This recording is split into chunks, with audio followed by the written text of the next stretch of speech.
ஒரு பொம்பளை பொறுக்கி அவன் யார் தெரியும், அவன் ஒரு பொம்பளை பொறுக்கி, அவன் ஒரு ஆம்பளை பொறுக்கிற பெண்களும் இருக்க தான் செய்கிறாங்க.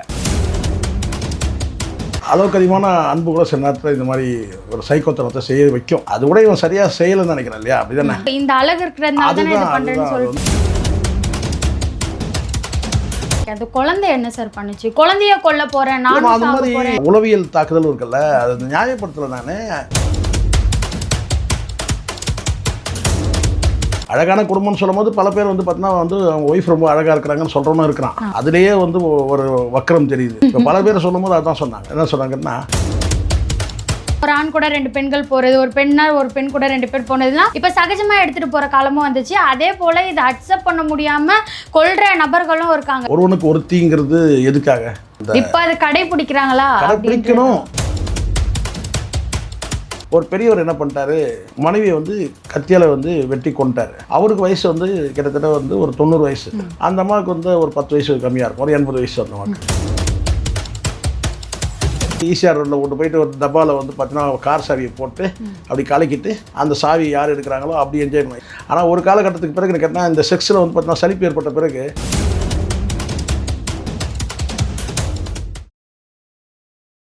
காந்தம் மீடியா நேயர்களுக்கு வணக்கம். நான் உங்கள் விஜய் யாஸ்மின். இன்னைக்கு நம்ம கூட திரு சேகுவரா ஜெய்சங்கர் அவர்கள் தான் இருக்காரு. வணக்கம் சார். வணக்கம். எப்படி சார் இருக்கீங்க? நலமா இருக்குங்க சார். ரீசெண்டாக தமிழ்நாட்டில் நிறைய செய்திகள் வந்துட்டு இருக்கு. அதுக்கிடையில் நேத்திக்கு ஒரு நியூஸ் வந்துருந்துச்சு. ஒரு அப்பா, அதாவது ஒரு தந்தை வந்து அவரோட பையனை கையில் வச்சுட்டு என் குடும்பமே அழிஞ்சிருச்சு, என் மனைவியை நான் கொன்னுட்டேன், மூஞ்சிலெல்லாம் போட்டு கிழிச்சு கொன்னுட்டேன், என் குழந்தையும் கொல்ல போகிறேன் அப்படின்ற போட்ட வீடியோ தான் பயங்கர வைரலாக போயிட்டு இருந்துச்சு. இந்த சம்பவத்துக்கு அப்புறம் நிறைய விஷயங்கள் பேசப்பட்டுச்சு. ஃபர்ஸ்ட் இந்த சம்பவத்தை எப்படி பார்க்குறீங்க? இது போன்ற சம்பவம் நடக்கக்கூடாது. ஆனால் நடக்கிறதுக்கு அடிப்படை காரணம் என்ன அப்படின்னு பார்க்கணும். அளவுக்கு அதிகமான அன்பு கூட சில நேரத்தில் இந்த மாதிரி ஒரு சைக்கோத்தனத்தை செய்ய வைக்கும். செக்ஸுன்றதே முதல்ல வந்து உளவியல் பிரச்சனை தான் இது. இப்போ வந்து அவங்க வந்து தகாத உறவுனா திருமணத்தை கடந்த ஒரு நாகரிகமாக சொல்லிடுவாங்க. ஏன்னா இப்போ அப்படி தானே சொல்கிறாங்க. கள்ள உறவுலாம் சொல்லக்கூடாது. திருமணத்தை கடந்த உறவு வச்சுருக்கிறாங்க. சரி, கடந்த உறவு வச்சுக்கிற பிரச்சனை கிடையாது. நீங்கள் முறையாக டைவர்ஸ் பண்ணிவிட்டு அதுக்கப்புறம் நீங்கள் வந்து வேறு இன்னொரு வாழ்க்கையை நீங்கள் தேர்வு செய்யறதுல பிரச்சனையே கிடையாது. ஆனால் ஒரு வாழ்க்கை இருக்கும்போது அது முறையற்ற, ஒழுக்கமற்ற, நேர்மையற்ற, நியாயமற்ற ஒரு தொடர்பு நீங்கள் வைக்கும்போது அளவுக்கு அதிகமான வந்து ஒரு பாசம் இருக்கிற ஒரு கணவன் வந்து ஒரு கட்டத்தில் வந்து இது போன்ற ஒரு உளவியல் தாக்குதலுக்கு ஆளாகி கொலை செய்யக்கூடிய அந்த ஒரு சூழல் உருவாகும். அது கூட இவன் சரியாக செய்யலைன்னு நினைக்கிறேன் இல்லையா? அப்படி தானே? சரியாக செய்யலைன்னா அதாவது வெறும் அந்த அழகு, இந்த அழகு இருக்கிறதுனால தானே இது பண்றேன்னு சொல்லிட்டு ஏற்கனவே இருந்திருக்கு. சில நேரங்களில் வந்து கண்டிச்சிருக்கலாம். இதெல்லாம் வந்து சகிச்சுக்கிட்டு நம்ம வந்து வேண்டாம் இந்த வாழ்க்கை, சரி நீங்கள் உங்கள் வாழ்க்கையை வாழ்ந்துட்டு போகணுன்னு சொல்கிறதுக்கு மிகப்பெரிய அதுக்கு சகிப்புத்தன்மை வேணும். இன்றைக்கி இருக்கிற அந்த அளவுக்குலாம் சகிப்புத்தன்மை யாருக்கும் இல்லை. ஒன்று வந்து பார்த்தா எனக்கு துரோகம் பண்ணிட்டியா, நீ செத்துப்போ, நானும் செத்து போகிறேன். அந்த மாதிரி வந்து பலர் வந்து இந்த மாதிரியான கள்ள உறவில் வந்து தன்னை இழந்து குடும்பத்தை இழந்தவங்க நிறைய பேர் இருக்கிறாங்க. என்ன கணக்கு அதாவது காலமாக இருக்குது. இது ஒரு நாள் 2 நாள்லாம் கிடையாது. அழகான ஒரு குடும்பம் வந்து ஒரு குருவி கூடு மாதிரி இருக்கிற ஒரு குடும்பம் வந்து 3வது நபர்கள் தலையிட்டால் அது வந்து வேற ஒரு ஆண், இந்த சைடில் இருந்தால் ஒரு பெண், அவங்க தலையிட்ட என்ன அவங்க கேட்டால் அந்த குடும்பமே சதறி போயிடும். நான் சொல்லும் போது உங்களுக்கு எங்கேயோ கவனம் போகுதில்ல, அதானே? நீங்கள் எங்கேயோ போகாதீங்க. அதாவது நான் சொல்கிறது ஒரு குடும்பம், அது எந்த குடும்பமாக இருக்கட்டும், அது உயர்ந்த குடும்பமாக இருக்கட்டும், தாழ்ந்த குடும்பமாக இருக்கட்டும், முதல் குடும்பமாக இருக்கட்டும், கடைசி குடும்பமாக இருக்கட்டும், ஒரு அழகான குடும்பத்தில் வந்து ஒரு 3வது வந்து பார்த்தா அது பெண்ணாக இருக்கட்டும் ஆணாக இருக்கட்டும் உள்ள நுழையும் போது பார்த்தீங்கன்னா அந்த குடும்பம் வந்து வெடித்து சிதறிடும். இட்லி பேர்லாம் கொண்ட ஆமாம், அது நிறைய இருக்குது அந்த மாதிரி. சரிங்களா? அதனால் எதுக்குன்னா பிடிக்கலை, சரி உங்களை விரும்பலன்னு சொன்னால் நேர்மையாக நியாயமாக சொல்லிவிட்டு எப்படி வந்து விடாமுயற்சியில் வந்து த்ரிஷா எப்படி வந்து அஜித் கிட்ட சொல்லிட்டு கிளம்புறாங்க பார்த்தீங்களா, அந்த மாதிரி கிளம்பிட்டா பிரச்சனை கிடையாது. அதனால் இது போன்ற விஷயங்களில் வந்து பார்த்திங்கன்னா நல்ல ஒரு டாக்டர்கிட்ட கவுன்சிலிங் போயிடலாம். இல்லை நாமளே வந்து பார்த்திங்கன்னா தனிமையாக உட்கார்ந்து வந்து பார்த்திங்கன்னா வந்து எல்லா கஷ்டங்களுக்கும் ஒரே வலி நிவாரணி கண்ணீர். அந்த கண்ணீர் விட்டுட்டு வந்து பார்த்திங்கன்னா வந்து கடந்து போயிடணும். கடந்து போகணுன்ற உங்களுக்கு வேண்டான்ற அந்த வாழ்க்கையை வந்து தீர்மானிச்சுட்டு நீங்கள் வந்து விடுவிச்சிடணும் அவங்கள. அவங்க நம்ம வாழ்க்கையிலேருந்து அவங்க விடுவிச்சிடணும். அதுதான் செய்திருக்கணும். ஆனால் இப்போ வந்து அந்த பாசத்தை அப்படியே புள்ள பக்கம் திருப்பி இருக்கணும். இப்போ மகனும் தானே அங்கே வந்து கதறக்கூடிய சூழல் இருக்குது. ஸோ அதனால் முதல்ல மாறக்கூடியவங்க வந்து இது மாதிரி கள்ள உறவு வச்சுக்கிறவங்க மாறணும் முதல்ல ஃபஸ்ட்டு. அதுக்கப்புறம் இந்த மாதிரி கள்ள உறவில் இருக்கும்போது பார்த்தீங்கன்னா அடுத்த கட்டமாக நம்ம கொலை பண்ணணுன்ற எண்ணம் வருது பார்த்தீங்களா, அவங்க வந்து பார்த்தீங்கன்னா அந்த மாதிரி ஒரு முடிவு எடுக்காமல் ஒரு உளவியலாக வந்து தன்னைத்தானே தயார் பண்ணிக்கிறதுன்னு ஒன்று இருக்குது. அது தயார் பண்ணிட்டாங்கன்னா பிரச்சனை கிடையாது. சார், அவங்க ஃபர்ஸ்ட் ஸ்டார்டிங்கில் சொல்லியிருந்தீங்க அதிக அன்பு வச்சதுனால கூட இந்த மாதிரி செய்ய தோணும்னு இல்லை, பொசசிவ்னு சொல்கிறீங்கல்ல, ஆங்கிலத்தில் சொல்கிறீங்கல்ல, அதாவது தனக்கு மட்டுமே உரிமை, இவன் வந்து எனக்கானவன், எனக்கு மட்டுமே உரிமை, என்கிட்ட தான் பேசணும், என்கிட்ட தான் சிரிக்கணும். கிட்டத்தட்ட எப்படி இந்த புது புது அர்த்தங்களில் இருக்கிற அந்த கீதா மாதிரியான ஒரு கேரக்டர். இவன் வந்து ஒரு பொம்மை மாதிரி இருக்கணும், நான் சொன்னால் உட்காரணும், நான் சொன்னால் நிற்கணும், என்கிட்ட மட்டும்தான் வந்து சிரிக்கணும், என்கிட்ட மட்டும் தான் பாசமாக இருக்கணும், என்னை பற்றி தான் நினைக்கணும், இன்னொருத்தர் யாரும் நினைக்கிறோம். இது வந்து ஒரு வகையான சந்தேகம் மாதிரி. ஆமாம், இது வந்து ஒரு அதிகப்படியான அன்பு, பேரன்பு, சரிங்களா, அப்படி சொல்லணும், வெறித்தனமான அன்பு, அப்படிதான் சொல்ல முடியும். ஆனால் சைக்கோத்தனம்னு கூட ஒரு சைக்கோத்தனம்னு நம்ம அப்படி ஒரு கொச்சைப்படுத்திடக்கூடாது. ஒரு பேரன்பை வந்து தனக்கு மட்டுமே வந்து உரிமையாக இருக்கணுன்றதை வந்து நம்ம வந்து சைக்கோத்தனம் சொல்ல முடியாது. அந்த எல்லையை தாண்டும் போது இப்போ இன்னொருத்தர் வந்து தன் கணவன்கிட்ட இன்னொரு பெண் வந்து உரிமை கொண்டாடுறா, இல்லை சில பேர் என்ன செய்வான்னு கேட்டீங்கன்னா வந்து என்ன இருந்தாலும் அவளை மாதிரி நீ வரமாட்டேன்னு சொன்னானா கடுப்பாகல, ஒரு பொண்டாடிக்கிட்ட போயிட்டு இன்னொரு பொண்ணுக்கிட்ட போயிட்டு இன்னொரு பொண்ணை பற்றி என்ன இருந்தாலும் அவளை மாதிரி நீ வரமாட்ட. எங்கள் மாமா பொண்ணு இருக்கால, அவள் வந்து பார்த்தீங்கன்னா அவ்வளோ பர்ஃபெக்டாக இருக்கு, எல்லா வேலையும் கிளியராக செஞ்சு வைப்பா, அவ்வளோ டேஸ்ட்டாக குழம்பு வைப்பா, நீ தான் வைக்கிறிய அப்படின்னு சொன்னால் அப்போ அந்த இடத்துல என்ன ஆகும்? ஸோ இந்த மாதிரியான ஆமாம், இந்த மாதிரி அப்போ கரண்டியில் ஓங்கி அடிக்கிற மாதிரி தான் தோணும் இல்லையா, இல்லை பூரி மார்க்கெட்டில் அடிக்கிற மாதிரி தோணும். இல்லை, இப்போ எதுக்கு நான் சொல்கிறேன்னா, சில நேரங்களில் ஒரு போலித்தனமான மிகையான அன்பை கூட நீங்கள் வந்து பார்த்தீங்கன்னா வந்து காட்ட வேண்டியிருக்கும், அதுக்காக கொஞ்சம் நடிக்க வேண்டியது இருக்கும், அது கொஞ்சம் நடிக்க வேண்டியது இருக்கும். அது நடிப்பு எதுக்காகன்னு கேட்டிங்கன்னா உள்ளபடியே வந்து பார்த்தீங்கன்னா அவங்கள பேலன்ஸ் பண்ணுறதுக்காக. இப்போ உதாரணத்துக்கு வந்து பார்த்தீங்கன்னா ஒரு நாள் முழுக்க நீங்கள் வந்து ஒரு கணவன் மனைவி இருக்கிறாரு, வேலை பிஸியில் வந்து பார்த்தீங்கன்னா மனைவி நினைக்கவே மாட்டார், சரிங்களா, ஆனால் அவங்க ஒரு மணிக்கு ஃபோன் பண்ணுவாங்க, ஒரு மணிக்கு ஃபோன் பண்ணி சாப்பிட்டீங்களான்னு கேட்டீங்க, சார் நீங்கள் சாப்பிட்ருக்க மாட்டீங்க, இல்லை அந்த சாப்பாடு சாப்பிட்றதுக்கு நேரம் இல்லாமல் என்கிட்ட வாட்ச்மேன்ட்ட கொடுத்துருப்பீங்க, ஆனால் அவங்க ஃபோன் பண்ணி கேட்பாங்க சாப்பிட்டீங்களான்னு சொல்லி கேட்குறாங்கன்னு வச்சுங்களேன், வேறு என்ன இருக்குது, உலகமே நீங்கள் தான் நம்மளுக்கு. ஃபோன் பண்ணி கேட்கும்போது பார்த்தீங்கன்னா அப்போ என்ன செய்யணும், நீங்கள் நடிக்கணும். என்னன்னு கேட்டினா ரசம் இருக்க அப்படின்னு சொல்லி அப்படி வந்து பார்த்தீங்கன்னா, ஆனால் அது யாராவது வாட்ச்மேன்ட்டு தான் கொடுத்துருப்போம். அந்த மாதிரி சில நேரங்களில் நடிப்பு அவசியமாகுது.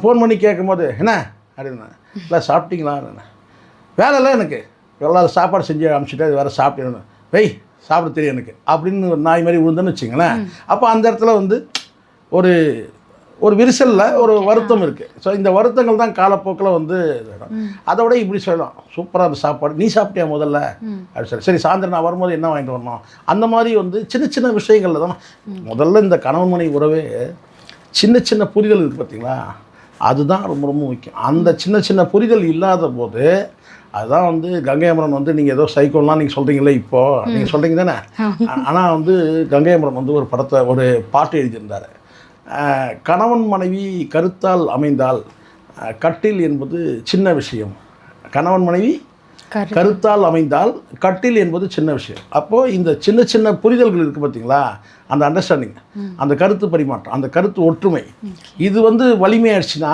அதுக்கப்புறம் வேறு என்ன குறைப்பட்டாலும் வந்து அது பெருசாக தெரியாது.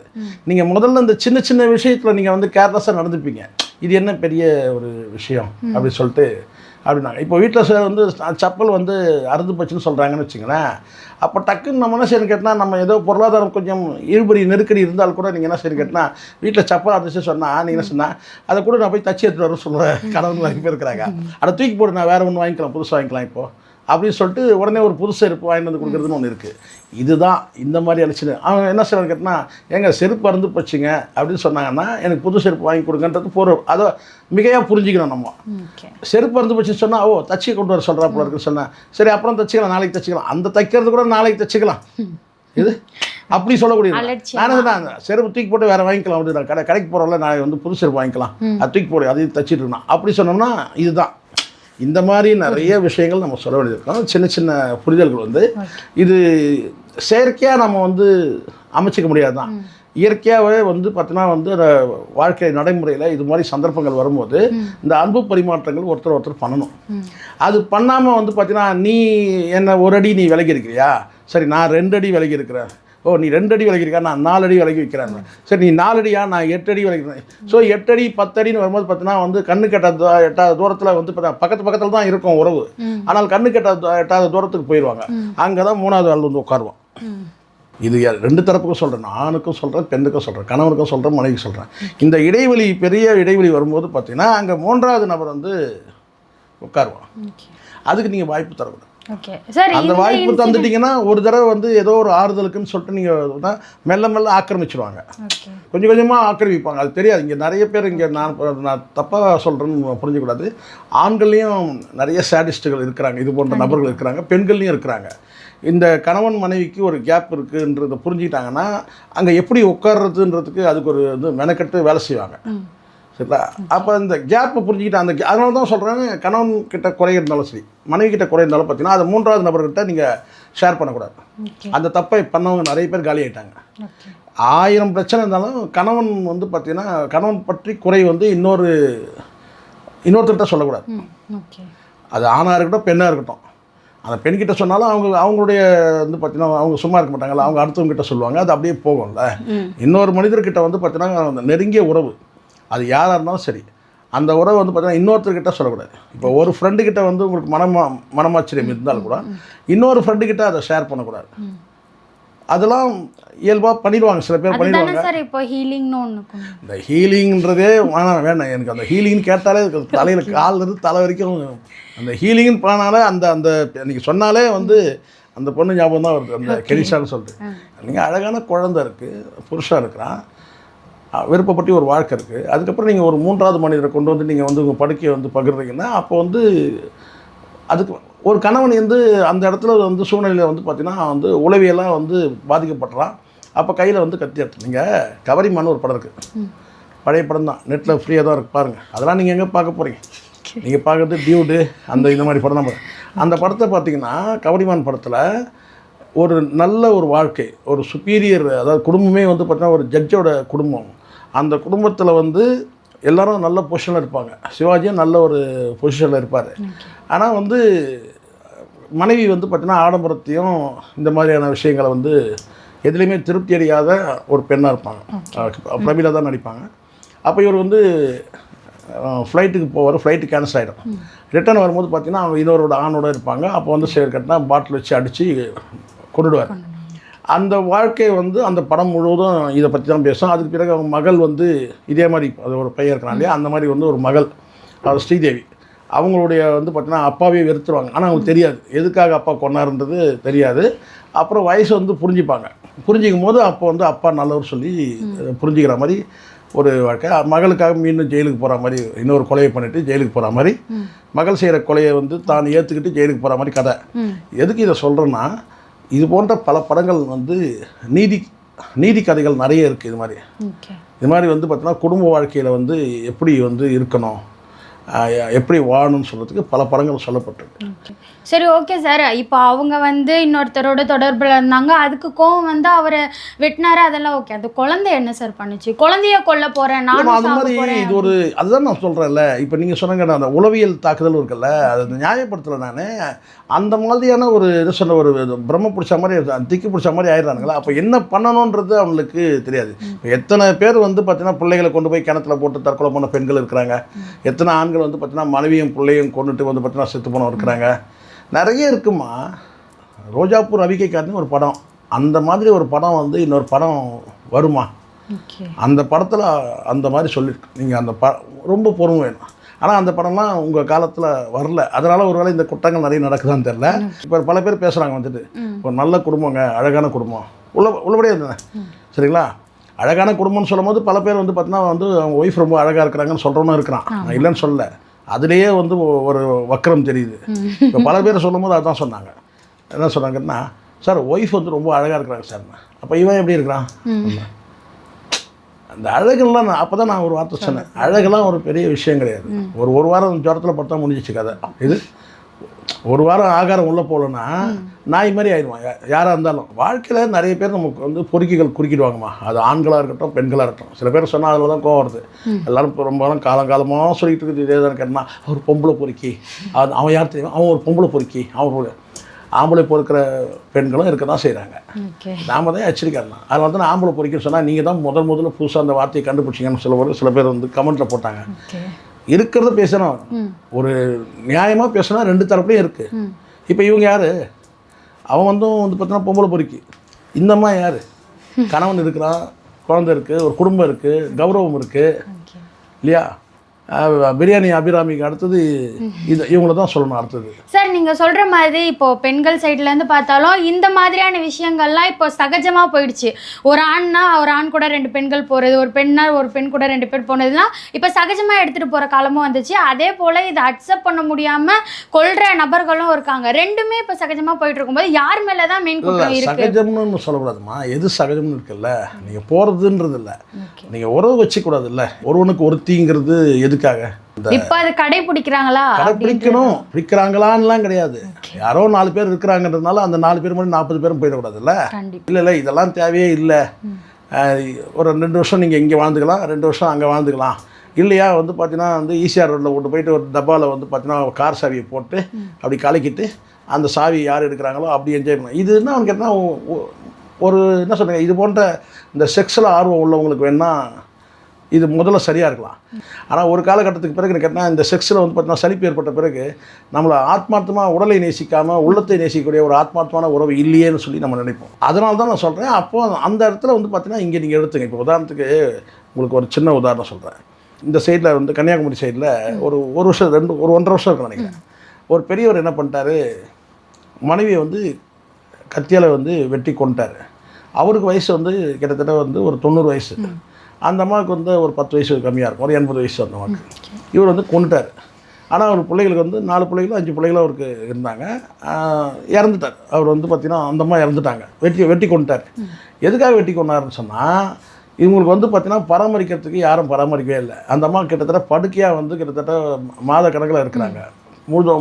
உடல் முழுக்க வந்து படுக்கை பொண்ணு வந்து பார்த்தீங்கன்னா கண் பார்வை போயிடுச்சு. அவங்களுக்கு சுற்றி என்ன நடக்குதுன்னே தெரியல. ஆனால் வந்து பார்த்தீங்கன்னா பசி ஒரு பக்கம், பிள்ளைகளை சாப்பாடு கொண்டு வந்து கொடுக்குற பிள்ளைகளை வந்து ஷிஃப்ட் முறையில் கொண்டு வந்து கொடுக்குறவனுக்கு வந்து சரியான முறையில் பராமரிக்கல. ஒரு கட்டத்தில் இவராலேயே மூவ்மெண்ட் பண்ண முடியல. இவருக்கு 90 வயசு ஆகிடுச்சு. ஹாஸ்பிட்டலே போய் பார்க்கல. மனைவி கத்தி கதறது அவரால் வந்து ஏற்றுக்க முடியல. அப்போ என்ன செய்கிறாருன்னு கேட்டிங்கன்னா, நேராக வந்து கத்தி கொண்டு வந்து நான் செஞ்சார், வெட்டிடுறாரு. மனைவிக்கு விடுதலை கொடுத்துறாரு. எப்படி கடவுள் இந்த நான் கடவுள் படத்தில் எப்படி ஆரியா பண்ணுறாரு அந்த மாதிரி பண்ணிட்டாரு. அவரும் வந்து பார்த்திங்கன்னா வந்து மூவ்மெண்ட் இல்லாமல் அப்படியே உட்காந்துடுறாரு. ஏன்னா அவரால் எழுந்து நடக்க முடியாது. அதுக்கப்புறம் ஸ்ட்ரெச்சரில் 2 பேருமே ஸ்ட்ரெச்சரில் வச்சு கொண்டு போகிறாங்க. அந்த வெட்டப்பட்ட அவங்களையும் வந்து பார்த்திங்கன்னா வந்து ஆம்புலன்ஸுக்கு கொண்டு போகிறாங்க. இவரையும் கொண்டு போய் ஹாஸ்பிட்டல் அட்மிட் பண்ணுறாங்க. இது எப்போ நடக்குதுன்னா 90 வயசு நடக்குது. அப்போது இப்போ இந்த இடத்துல புரிஞ்சுக்கணும், அவர் எதுக்காக கொண்டார்? தன் மனைவி தன் கண் முன்னாடி வந்து வேதனைப்படுறதை அவரால் தாங்கிக்க முடியல. அப்போ இந்த இடத்துல எங்கே கோளாறு இருந்ததுன்னா, பிள்ளைகள் பராமரிக்க விட்டாங்க. 4 பிள்ளைகள் இருந்து கூட அவங்கள பராமரிக்காமல் விட்டாங்க. அது வந்து அவங்க சூழல் என்னன்றது நமக்கு அது தெரியாது.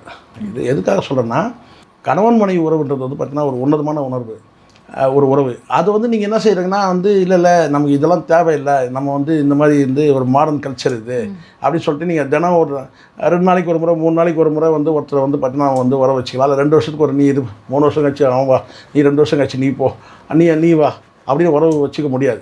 வேலை நாடுகளில் இப்போ வந்து பார்த்திங்கன்னா அவங்களே இப்போ நம்மளை ஃபாலோ பண்ணுறாங்க. வேலை நாடுகள்லேயே ஒரு ஆத்மார்த்தமான உறவு, கடைசி வரைக்கும் ஒரு உறவு அப்படின்ற மாதிரி இருக்குது. ஏன்னா இது வந்து செக்ஸுன்றது ஒரு டைம் பீரியட் மட்டும்தான். அந்த பீரியட் முடிஞ்ச பிறகு வந்து பார்த்தீங்கன்னா வாழ்க்கை ரொம்ப தூரம் போகுது. இந்த செக்ஸுன்றதுலாம் அந்த 40 வயசு 50 வயசுக்கு பிறகு, அதுக்கப்புறம் 50 வயசுக்கு மேலே வந்து பார்த்திங்கன்னா உறவு வந்து கடைசி வரைக்கும் போகுது.